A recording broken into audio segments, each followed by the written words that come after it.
안녕하세요. 부산 미소담 한의원 덕천점 원장 공신호입니다. 한의원에 찾아오는 분들의 혈액을 검사를 해봅니다. 기존의 생화학 검사를 위주로 하여 간 수치, 황달 수치, 신장 수치를 확인했습니다. 검사를 해서 보여드리면 한약을 먹어도 간에 해롭지 않구나, 오히려 간 수치가 더 좋아지는구나, 이런 결과를 보여드릴 수 있으니까요.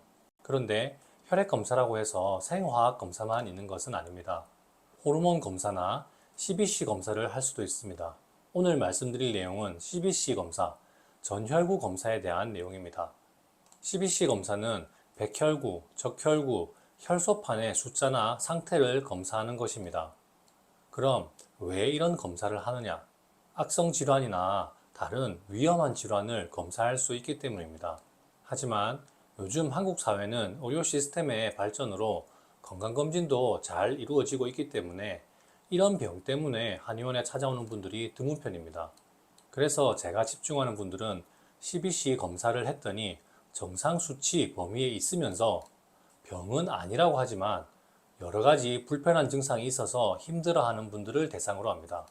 CBC 정상 수치 범위 안에 있으면 병이 없다고 괜찮다고 한다죠. 하지만 불편한 증상이 계속 있는 분들이 굉장히 많습니다. 예를 들어서 백혈구의 정상 범위는 4천에서 1만 정도입니다. 그런데 CBC 혈액 검사를 했더니 백혈구 수치가 4천보다는 높지만 거의 4천에 가깝게 나타난다면, 또는 임파구 수치가 정상 범위 안에 있긴 하지만 낮은 편이라면, 이런 분들은 병이 없다고 아무것도 하지 않습니다.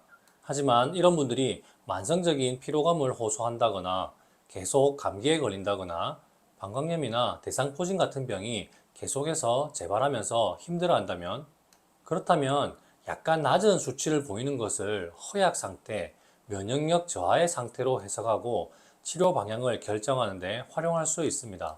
혈소판 수치도 마찬가지입니다. 혈소판은 15만 이상이 나와야 정상 범위라고 할 텐데, 이보다 낮으면 무언가 심각한 병이 있을 가능성이 있으니 정밀 검사를 더 해야 합니다. 하지만 15만보다 이상이지만 약간 낮은 편이라면, 예를 들어서 15만 5천 이 정도가 나왔다면 말이죠. 이러한 검사 결과를 보면 어떻게 생각해야 할까요? 정상이라고 진단을 할 테지만 만약 멍이 잘 들거나 생리가 불규칙하게 계속해서 나오거나 코피가 자주 나는 불편한 증상이 있다면 병은 아니지만 병이 되기 전 악화되는 중이라는 것을 진단하고 미리 치료를 해야 한다고 판단합니다. 한의학에서는 이를 밑병이라고 기록하고 있습니다. 완전히 병이 난 상태는 아니지만 병이 나기 전 단계라는 의미이고, 이 단계에서 치료하면 큰 병이 나기 전에 예방할 수 있다고 설명합니다. 적혈구 수치를 보면 빈혈을 확인할 수 있습니다. 하지만 위장병 때문에 특정 영양소를 흡수하지 못하는 분들은 적혈구의 숫자는 정상이지만 적혈구의 크기가 커지는 경우가 있습니다. 적혈구 수치는 정상으로 나오지만 기능은 제대로 못하는 상황이죠. 이 때문에 빈혈 증상이 생길 수도 있습니다. 이런 병은 의외로 정밀 건강검진을 하지 않으면 놓치는 경우가 많더군요. 보통의 혈액 검사라고 하는 경우에는 이런 내용에 대한 검사를 하지 않는 경우가 대부분이었습니다. 그래서 만성적인 위장병이 있는 분들은 꼭 CBC 검사를 해서 적혈구 기능에 문제가 생긴 것은 아닌지도 확인을 해봅니다.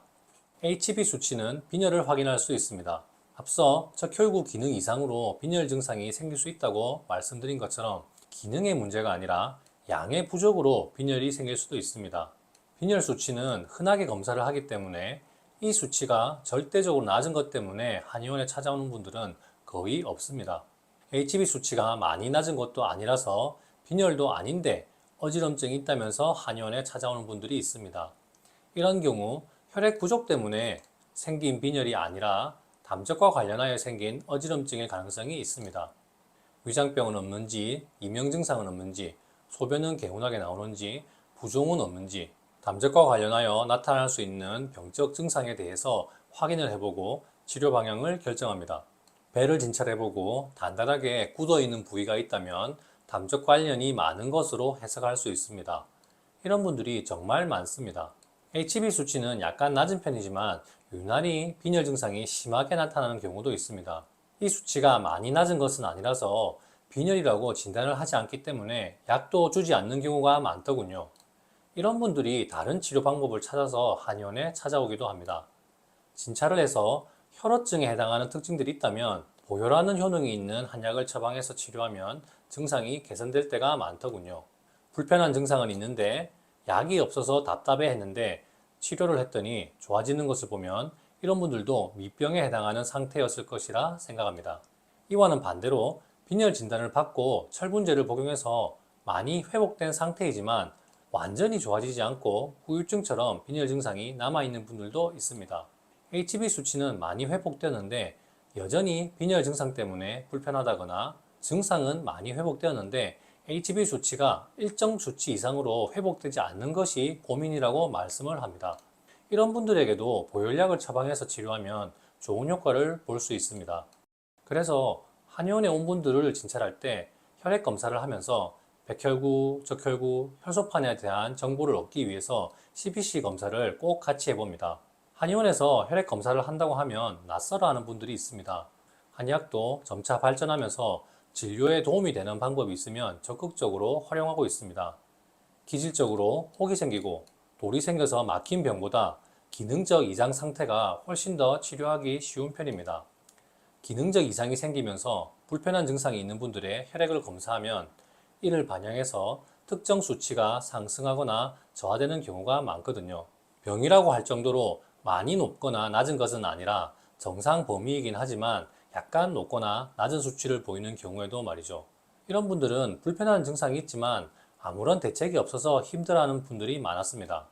이럴 때 한의학의 치료가 많은 도움이 되어드릴 수 있습니다. 병으로 악화되기 전 단계를 인식하고 미리 치료를 한다면 더 큰 병이 생기는 것을 예방할 수 있습니다.